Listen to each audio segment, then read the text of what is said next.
J'ai regardé cette semaine le match entre Sinner et Cerúndolo à Rome.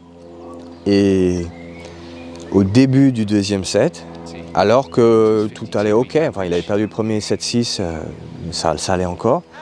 Il y a eu un moment donné total de déroute de Cerúndolo. Il s'est mis à faire faute, et même si on voyait qu'il tentait de retrouver, de garder son calme, à un moment il se tourne vers son coach en montrant sa raquette, comme ça, j'arrive pas à centrer la balle, à jouer au milieu.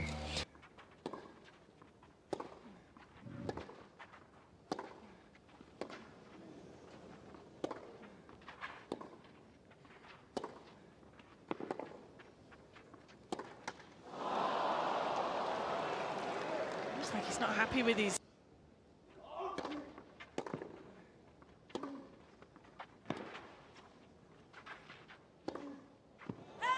Oh, just long. Thought that he'd made it. Juice.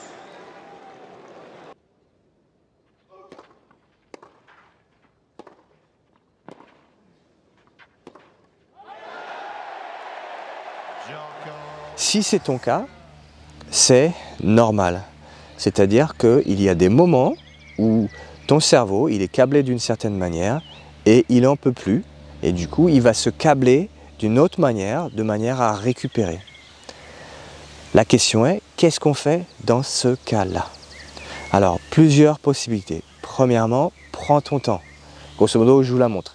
Quelqu'un comme Djokovic et Nadal l'ont fait beaucoup. Maintenant, ils ont changé les règles et donc du coup, les 25 secondes, c'est difficile de les éviter entre les points et tu as une pénalité si tu n'enchaînes pas.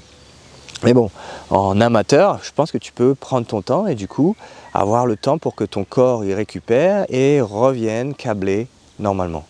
Donc ça, c'est la première possibilité. La deuxième possibilité, c'est de travailler avec tes intentions, de rester uniquement sur tes intentions. C'est-à-dire, je joue la balle là, je joue la balle là. Et de simplifier ces intentions. C'est-à-dire que comme là, tu es câblé différemment, tu vas vraisemblablement avoir du mal à avoir la même précision. Tes gestes vont être différents, tu vas te sentir « Ah, ben, qu'est-ce qui se passe ?» Et donc, ok, très bien, j'accepte, qui est aussi un élément très important, j'accepte que je ne sois pas au top et du coup, je mets des intentions plus simples. Qu'est-ce que ça veut dire plus simple? C'est-à-dire que je raccourcis le terrain dans ma tête. Donc, c'est-à-dire qu'à la place d'avoir les lignes qui sont là-bas, hop, je les mets les lignes comme ça. Et puis, je sais maintenant, en troisième point, qu'à un moment donné, ça va reshifter. Le cerveau, le corps, il va avoir récupéré, il va se recâbler naturellement. Et puis, je vais avoir à nouveau accès à mes coups et ma performance optimale.